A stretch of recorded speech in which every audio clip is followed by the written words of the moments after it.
Hello everybody, Josh12 back here again with another video, and I'm here to give you my official review for Arrow Season 4, Episode 7, titled Brotherhood. Now, of course, if you haven't seen this episode, please go check it out, because this review may contain spoilers. But that being said, let's get into tonight's Arrow episode. Now, of course, Team Green Arrow continues their desperate attempt to take down Damien Darhk and Hive and the Ghosts, and God knows what the fuck else Damien Darhk is up to. I forgot to mention this in a prior review.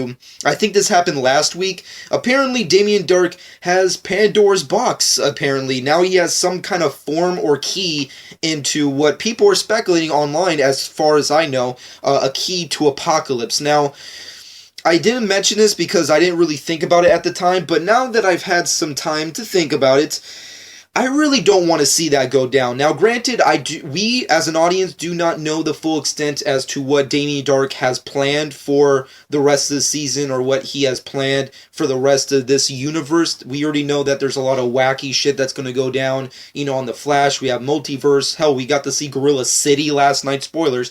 Check out my review for that. But, and of course, on Legends Tomorrow, we have Vandal Savage. We have, you know, these time-traveling superhero antics and adventures, and then God knows what the heck else we have planned for Season 5 of Arrow, if it gets it, and of course, Season 3 of Flash, if that happens as well, and God knows what else CW spin-off series we can see to achieve. But my big deal is, why try to open this up if you know your universe's characters can't handle those specific characters? Because for those of you who don't know, Apocalypse contains a lot of crazy nonsense that we have not seen on the Arrowverse as of right now. I mean, everything we've seen so far doesn't even compare to what we could expect in Apocalypse. I mean, we have the New Gods, and not to mention the creme de la creme of all DC villains, which is Darkseid himself. So if somehow that little box or pattern of technology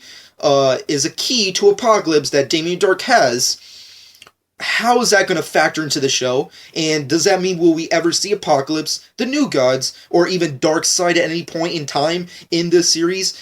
In my personal opinion, I don't want to see that. I personally would like it if DC and Warner Brothers would keep that for the movies, because on a TV budget, I don't think they could do it justice. Now, granted, The Flash has proven that with a TV budget, you can do a lot of amazing things from comic book mythology and lore, but Apocalypse, New Gods, and Darkseid, leave that for the movies. I mean, come on. You already have done so much shit in your 4 seasons of Arrow and your 2 seasons of Flash in comparison to the movies. The movies have yet to scratch the surface of comic book history. At least leave something for them to do. That's just all I can... And plus, I really want to see Darkseid versus the Justice League in the big movies, so that's kind of where I'm coming from. But overall, let me know your personal speculations. But besides Episode 6 stuff, let's get into Episode 7. Big spoilers. Diggle's brother is back. Yes, Andy Diggle is officially back. He apparently, Diggle finds out from previous episodes that essentially Andy was up to a lot of crazy stuff with Hive. He was a criminal. He was essentially an agent of Hive, if you will. And I guess through the, you know, the comic book lores of TV, you know, isms, faked his death and apparently has been alive this entire time. And Diggle is angry. Yes, Diggle is I wish the title of this episode was Brotherhood. I wish that the Arrow writers and CW decided to change the title into Diggle, the Diggle, Dawn of Dignito. I really wish they named it. I know that's a stupid, dumb title I just came up with, but doesn't it make more sense than Brotherhood? I mean, like, there's no real Brotherhood that's... I mean, like, the closest thing to Brotherhood that goes down in this episode is between Oliver and Diggle, and you didn't really need this episode to really point that out. I mean, we've seen multiple seasons prior that Oliver and Diggle do have a bromance here or there, but, you know, when it comes to Andy and John, it's non-existent entirely. I mean, for me personally, I found Diggle's character, or at least, you know, David Ramsey's character of John Diggle, very out of character, because the sole purpose of his his essence or his presence, if you will, in Team Green Arrow, in the Green Arrow verse, was that he was angry that his brother was gone, and he was, his main goal was to avenge his death by being a superhero vigilante and help out, and that's like been the drive of the characters thus far, which was the death of his brother, or the alleged death of his brother. And the fact that they just kind of just shoehorned this new episode in and kind of just forgot all about that and kind of rewrote the character of Diggle was very odd. I mean, like, for the most part of this episode, Diggle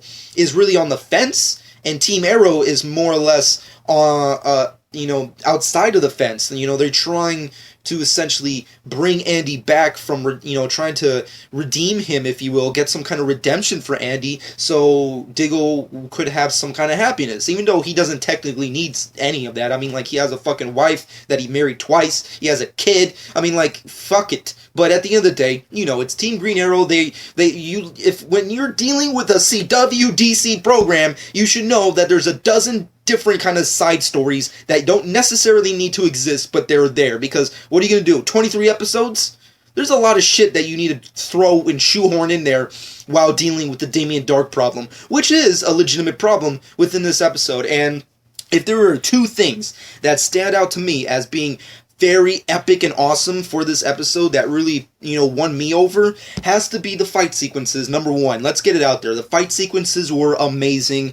I feel like it was a little too amateurish at times. It was very shot, you can tell that the director or whoever was coordinating these stunts and fightings were trying very hard to keep up with the stunt choreography and fighting styles and action sequences of Daredevil, of Marvel's and Netflix's series Daredevil, because if you have not seen Daredevil, spoilers, but the fighting and action blows Arrow out of the water. I mean, Arrow, for the longest time, had the #1 ranking of badass stunt work, but after Daredevil came out, it was like, fuck Arrow, because Daredevil is where it's at. I mean, have you seen that hallway scene? Have you seen that hallway fight? I don't think so, so shush. But, with that being thrown aside, this new kind of, style of amateur filmmaking that they brought to the fight sequences, I think helped more than taking away the glory of it. I mean, like, it's very handheld-ish. It's very, kind of creepily light. It's very dim-litted, and the fighting just continues to go on and on while the camera continues to pan every single section of the fight. Now we're following Diggle. Now we're following Thea. Now we're following Oliver. Now we're seeing Ray Palmer. And hell, Ray Palmer gets to do some said shit. I would have loved it if he shrunk and, started fighting guys, ghost characters as a tiny little microcube or something. That would have been fucking awesome, but, they didn't put that in there. I'm guessing Ray Palmer is still dealing with the shrinking technologies, which we'll obviously see more of possibly in the crossovers and Legends of Tomorrow awesomeness. But overall, the fight sequences were great. They were really awesome, and even though it had a very amateur filmmaker kind of style to it, I think it worked for this episode and for the season overall. And if there's #1 thing that really tops everything, is Damien Dark. Damien Dark is so awesome. Every time we get to see more of Damien Dark, it's just a great pleasure, because the big thing that kind of makes me not like Damien Dark all the time is the fact that we don't see him a lot. He's more of like a behind-the-scenes villain, but when we get to see him do stuff, and we get to see the actor really come to his own and actually have dialogue, and not only with freaking Captain Lance, but with actual actors besides him, it's really cool. I mean, that's the sequences with him and Oliver and discussing the future of Star City and the corruption and the possibilities of the future of the Bay and all this other kind of wacky stuff. It's really cool. And plus that ending where Oliver and Damien are just looking at each other and saying Oliver's stance on where he is and Damien's stance on where he is. It's obviously very foreshadowing, because we know shit will go down. I mean, have you seen that grave lately? We don't know who's in there, so it could be anybody at this point. But obviously, it's foretelling that shit will be going down very, very soon. And who will get the upper hand? Possibly Damien Dark at that point. Of course, at the end of the day, it is Arrow, so of course he has to win. I mean, if you've seen the debacle of Season 3, then you would know what I mean. But overall, I liked it. I liked the way they presented it, and I think they executed the overall foreshadowing of Damien Dark versus Oliver Queen, not only the personas but also the characters, it was very, very nice. But are there things that definitely grind me the wrong way? Obviously, there are flaws with the episode. Thea, she has very mixed subplots. She's on the fence. She's, trying to date the Oliver's worker dude, campaign manager, if you will, and that's all wacky. I don't really care about that. And of course, you have the bloodlust thing where she's trying to figure out how to maintain it and try to become normal again or whatever. Just a whole bunch of wacky stuff. And then the flashbacks. Now, granted, I was the number one complainer, and now that they're back at the island, it's been awesome. But if there's something that's really bothering me about the flashbacks is the actress, which is, I guess, the love interest to Oliver, the actress he's been keeping in that cave. I'm not really into that character, and it has nothing to do with the fact that she's a love interest. I mean, come on, it's CW's Oliver Queen. I mean, he's basically Bruce Wayne, so he has to have multiple love interests, whether it's in real time or in the past. I get that, but the actress sucks. I mean, I hate to be rude and I hate to be, a dick about it, but it's kind of true. Her performance in this episode was terrible. I mean, she really took me out of the episode. I mean, every time she was crying about her brother and just the opening of the conversation in of itself where Oliver kind of brings up the topic and she's like, Vlad? What happened to Vlad? It's shut up. I just wanted to rewind. Well, not rewind, but forward or skip or just erase, use that fucking mind control thing, eraser memory loss shit from Men in Black and just, bam, it's gone. I don't have to remember it again because the sequences were terrible. I mean, her performance sucked. Maybe it was the direction or the dialogue. I didn't mention that the directing of this episode does feel a little amateur-esque, especially with the action. But overall, I mean, the performance of that actress just was terrible. I didn't like it at all, and she was more of a nuisance, and she really drugged the episode down. Also, on top of that, Diggle. I wasn't really digging Diggle, if you will, minus the pun, but it's kind of true. I mean, he was very against trying to connect back with his brother. I'm just saying, if you would... if a relative that you've loved and complained about being dead for the majority of this fucking series came back to life, you would think that he would be more happy and wanting to get his brother back. But the second he finds out Andy's alive, he's just fuck him, he's dead to me, he's dead to everyone, fuck him.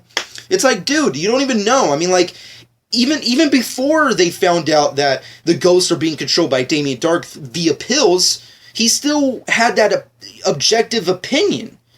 So I really didn't understand where the writers were coming with it. I don't know what kind of resolution these two characters could have in future episodes, but all I can really say is, for being the main focus of the episode, it really was a downer.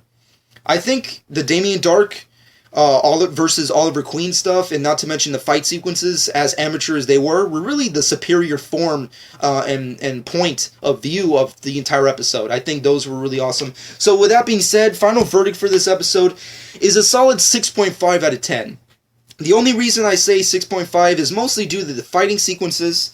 As amateurish as they were pretty cool and badass. I liked it. And also Damien Dark, Oliver Queen stuff. Those were the dialogue that they shared together, the conversations, and the way they were shot, and the ending was very nice and awesome. But everything else was just kind of a nuisance. I mean, the flashbacks sucked. Diggle and Andy's freaking conversations and dealings throughout the episode were just weird, and it just was a off kind of episode minus those separate things. So, and also Ray Palmer's back in action. It was cool to see him do stuff, so kudos for that. But overall, that being said, this is going to be the last episode in November. As I stated with my Flash review, this is the last episode until the crossovers. Yes, the next episode will be episode 8, Legends of Yesterday, and that will be premiering in December 2nd, right after the Flash and Arrow crossover the previous day. So, of course, be on the lookout for that. That will be in December. This is the last episode for November, so kudos for them for ending with a real good blast. I can't wait to see what happens with the rest of Diggle stuff. I can't wait to see how Oliver and Diggle's, fight goes on. They're more, respected, in the day fight versus their nightly character fights, if you will. And of course, I can't wait to see what happens with the future of the crossovers and how Vandal Savage is gonna Legends of Tomorrow. There's just so many epic and crazy topics and episodes and crossovers and storylines that are happening that I cannot wait to see, with the exception of the Apocalypse Darkseid stuff. I'm just saying, I'm not in the game when it comes to the Apocalypse stuff. I'm just saying, I don't care what they introduce with the Arrowverse. There's no way Oliver will be able to beat Darkseid unless they can work some kind of plan out with CBS and say, oh, CBS, can we have Supergirl for like an episode?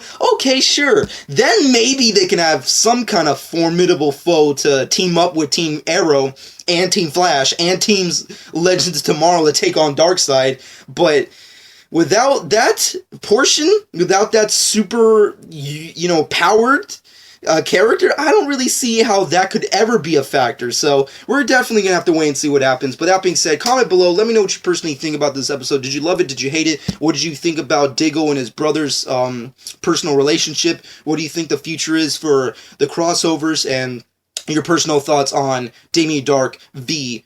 Oliver Queen. Let me know your personal thoughts on that. Comment below. Let me know. And of course, at the end of the day, follow me on Twitter and Instagram @JohnSk12. Subscribe to my channel if you haven't done so already. And I hope you guys enjoyed. And this has been JohnSk12.